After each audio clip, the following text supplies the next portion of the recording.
world because all I got to do is do what you did. All I got to do is start an agency with the creative people and run the agency instead of those penny pushing stupid motherfuckers, you know. And I got the talent, and Junior Koenig, copywriter, I said, we got the talent, you've got the talent, right? I said, so why? He said, I don't know, it's good, I don't think you can do it. Well, we were a success in a day. I mean, we announced that we were starting an ad agency and we were a success, you know. And then coming out of our agency in the next 2, 3, 4 years, Scotty McCabe Sloves came out of my agency a couple of years later. Scotty was my brother-in-law. Carl Alley came in with an account, and we couldn't take the account because it was a bigger account than the one we had, but it was an original account that we had. So I said, what am I going to do with the account with Volvo? I said, start an agency.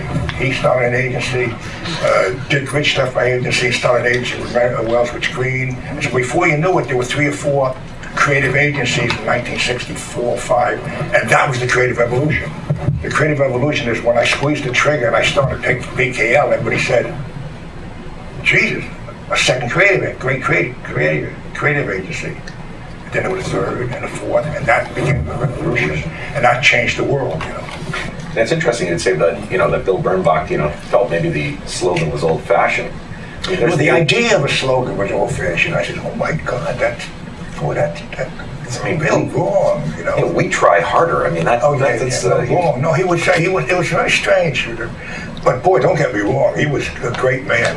Bill Bernbach, he was a young copywriter in the 40s, 42nd, lose track of time. And luckiest thing that happened in the world that happened to him is he gets a job at an agency called Weintraub, which was a Jewish agency, which is waspy goddamn business, but it was a Jewish agency in the sense that the hierarchy, the owners were Jewish. And he gets a job as their copy chief, a pretty young man. And an art director working there, designer working there, a guy named Paul Rand. You know, Paul Rand is my God. I mean, the reason he was my God is when I was in high school. I was 14 years old, and I was in high school of music and art, the greatest school of learning since Alexander sat at the feet of Aristotle.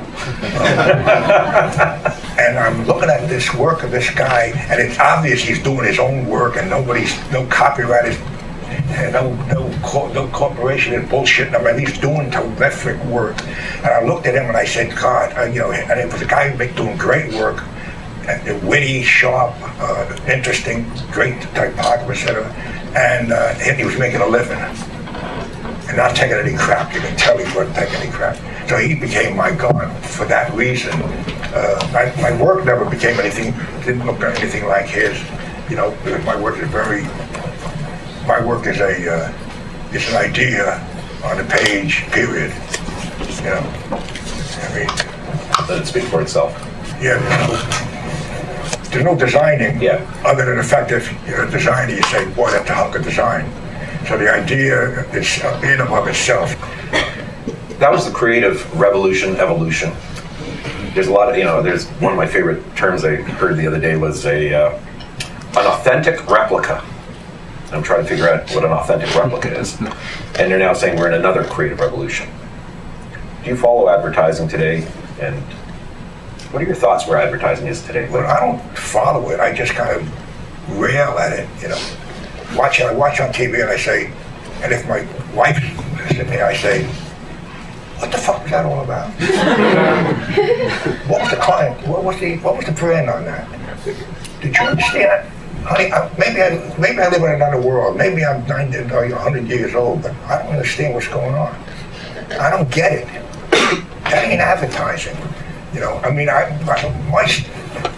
it's like nobody's asking for the sale. In many of my commercials, I would do, like before I did I Want My MTV, it was part of it. I did I Want My Maple. In fact, when I was showing the MTV guys the I Want My MTV idea, I said, hey, remember when you guys were kids and you saw a commercial, when you were 5, 6 years old, you saw a commercial, I want my maple. It was Mickey Mantle. I had the 6 greatest athletes in America, still in the history of America. Yeah, Mickey Mantle, Mickey's holding it back. He said, on his face, he said, I want my maple. It cuts to Will Chamberlain. Will Chamberlain, I want my maple. Cuts to Johnny Unitas, great quarterback. Johnny Unitas, I want my maple. Look for ad campaigns that have 2 mnemonics, MN, from the word when the Moses, which is the Greek word. Word mnemonic. I want my MTV, and a visual mnemonic. I want my MTV. You'll really find it, but if you can get the 2 together, you got memorability. Nobody will ever forget it, So where the hell was I?